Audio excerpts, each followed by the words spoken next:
আসসালামু আলাইকুম। ওয়ালাইকুম আসসালাম। তো কেমন আছেন? ভালো আছি, আপনি কেমন আছেন? জি আলহামদুলিল্লাহ আমি ভালো আছি। তো আপনাদের বিষয়ে একটু শুনলাম যে আপনাদের পরিবারে ইনকামক্ষম কোনো ব্যক্তি নেই বা আপনারা ৩-৪ জন আছেন। এখানে ইনকাম মানে এখন কিভাবে চলতেছে আপনাদের সংসার? উম, আমাদের হচ্ছে মানে আমার অবস্থা, আমার স্বামী নাই, আমার হচ্ছে 2টা বাচ্চা আছে, আর আমার হচ্ছে বৃদ্ধ বাবা মা আছে। আমি আমিও নিজেও কিছুটা অসুস্থ, যার কারণে খুব কঠিন বা মানে কঠোর পরিশ্রম করতে পারি না। আমি একটা ছোট চাকরি করি, বেতন খুবই কম, যেটা দিয়ে হচ্ছে আমার 2 বাচ্চার খরচ, আমাদের খরচ বা আমার বাচ্চার পড়াশোনা চালাইতে আমার খুবই কষ্ট হয়। আমার মানে বাচ্চাদের হচ্ছে মানে বর্তমান সময়ে প্রত্যেকটা জিনিসেরই দাম বেশি, যার কারণে আরও বেশি হচ্ছে কষ্ট হচ্ছে এখন। এখন আমি আপনি যেটা কাজ করেন ওটা কিসের চাকরি? কোনো ফ্যাক্টরিতে নাকি? হ্যাঁ, এটা একটা ফ্যাক্টরি। মানে এখানে হচ্ছে সিম্পল জুতা কিংবা স্কুল ব্যাগ বানানো হয়। এখানে 7,100 টাকা আমার মূল বেতন। ৭,১০০ টাকা বেতন, হ্যাঁ, এটা তো মূল অনেক কম বেতন। বর্তমান সময়ে। হ্যাঁ হ্যাঁ, এটাই তিন আমাদের মূল চারজন বেতন। পাঁচজনের মূল বেতন আবার এর ভেতরে হচ্ছে দেখা যাচ্ছে যে আমাদের নতুন ভাবে যে কাজটা শুরু করেছে, মানে ওনারা বলতেছে যে এখানে চায়নাদের কাজ করাবি, সেই হিসাবে ওনারা নতুনভাবে ট্রেনিং শুরু করেছে। হয়তো বা আমাদের বেতনটা আরও কিছুটা কমতেও পারে, মানে ট্রেনিং পর্যায়ে নিয়ে যাবি শেখানোর জন্য।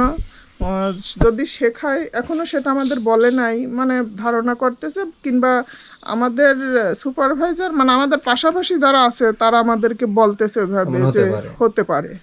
তো আপনার একটা ছেলে একটা মেয়ে, কে কোথায় পড়াশোনা করতেছে? আমার ছেলে মাদ্রাসায় আমি পড়াচ্ছি, ও ওখানেই থাকে, ওখানেই ওখানে পড়ে। আবাসিক থাকা খাওয়া? হ্যাঁ, ওখানে ওর খাবার খরচ, থাকার খরচ এবং পড়াশোনার খরচ টোটালটাই হচ্ছে দিতে হয়। আর কেমন খরচ হয় ওখানে ওর? ওখানে ওর দেখা যাচ্ছে যে 5,000 টাকার মতো পড়ে যায়। আবার যদি যাওয়া আসা করি, ঠিক মতো তো যাওয়া আসা করি না, যাওয়া আসা করি আরও বেশিও পড়ে, আবার হাত খরচ থাকে, অনেকই পড়ে যায়। আপনার মেয়েকে কি স্কুলে ভর্তি আর করছেন? মেয়েকে ভর্তি করছি আমি আওতাপাড়া, এখানে হচ্ছে আলিয়া মাদ্রাসায়। এখানে ওর খরচটাও দেখা যাচ্ছে যে প্রাইভেট থাকে। তারপর স্কুলেরও কিছুটা বেতন আছে, যাতায়াত ভাড়াটা আছে, এর খরচটা আমার ভালোই পড়ে। এর খরচ দেখা যাচ্ছে 1,500 থেকে 1,500-এর মতো পড়ে যায়। তাহলে তো আপনার সংসার চালানো খুবই কষ্টকর, খুবই, আপনার যে হ্যাঁ। বেতন সেটা দিয়ে হ্যাঁ, অনেকটাই কষ্ট করে, অনেক মানে অনেকটাই হয়, অসম্ভবই প্রায় চলে এখন বলা চলে অসম্ভব এরকম। বলা চলে, এটাই মানে খুবই কষ্ট হয়। তো মাদ্রাসায় বলা হয়নি যে এরকম ওর বাবা নেই বা খরচ চালানো কঠিন হচ্ছে, ওখান থেকে কোনো ছাড় টাড় দেয়নি? ওটা এখনো পাই নাই। আবেদন করতেছি কিন্তু মানে মূল পর্যায় পর্যন্ত পৌঁছাইতে পারতেছি না। তো আপনাদের সম্পর্কে এরকম ধারণা পেয়ে আপনাদের জন্য 2টা ছাগল নিয়ে আসছে, পাটি ছাগল, যেগুলো বাচ্চা দেয়। তো এই ছাগল পোষার কি আগে অভিজ্ঞতা আছে আপনার? জি আছে, আমরা তো এ ধরনের কাজই করি। বা আপনি যেহেতু চাকরিতে যান, ওখানে স্বল্প বেতনের চাকরি করতেছেন, তার পাশাপাশি এটা কি দেখাশোনা করতে পারবে? হ্যাঁ সম্ভব, যেহেতু আমার মা আছে, বাবা আপনার মা আছে আছে? বাড়িতে, এটা আচ্ছা। সম্ভব। তো আপু কান্দানা থেকে টাকা পাঠিয়েছিলেন, ওনার টাকা থেকে আপনাদের জন্য এই 2টা ছাগল নিয়ে আসছে। এই ছাগল 2টা কিনতে টোটাল আমাদের খরচ হয়েছে 21,300 টাকা। তো ওই আপুটির জন্য দোয়া করবেন। আপুটি চেয়েছেন যেন এমন একটি পরিবারে দেওয়া হয় যাদের ইনকাম নেই বললেই চলে, বা আছে সেটা দিয়ে তাদের চলা অনেক কঠিন হচ্ছে। তো এই ছাগল 2টা দিয়ে যেন তারা একটু স্বাবলম্বী হতে পারে, তাদের অবস্থার যেন উন্নতি হয়, এরকম উদ্দেশ্যেই আপু ওই আমাদের কাছে টাকা পাঠিয়েছেন। তো সেখান থেকে আমরা আপনাদের জন্য 2টা ছাগল নিয়ে আসছি।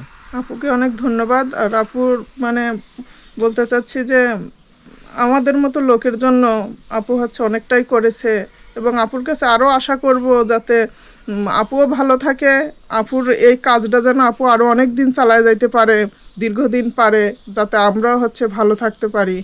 আরও একটা আবেদন, যাতে আমার 2টা বাচ্চার, যেহেতু আমি পড়াশোনার খরচ চালাইতে পারি না, ওদের পড়াশোনার মানে ওদের খরচটা আমাকে রানিংভাবে যদি কোনোভাবে ব্যবস্থা করে দেয়, তাহলে আমি খুব খুশি হব। জি আসলে আমরা চেষ্টা করব যদি হয় এরকম মাদ্রাসায় পড়ে, যেহেতু দুজনেই মাদ্রাসায় পড়তেছে না। হ্যাঁ, তো দুজনকে ইনশাল্লাহ আমরা চেষ্টা করব যদি কোনো সহৃদয়বান ব্যক্তি কোনো বোন ভাই যদি আমাদের সঙ্গে এগিয়ে এসে আপনাদের এরকম সাহায্য করতে চাই, মাসিক খরচটা যদি কেউ বহন করে, হ্যাঁ, খুশি হব, আপনাদের উপকার হবে, তাই না? জি। তো আমরাও দোয়া করি আপনাদের জন্য, আপনাদের এই ছাগল দুটো দিয়ে যেন আপনাদের আর্থিক অবস্থার উন্নতি হয় এবং আপনারা কিছুটা স্বাবলম্বী হতে পারেন। তো ঠিক আছে, ভালো থাকবেন, আজকের মতো আসি, আসসালামু আলাইকুম।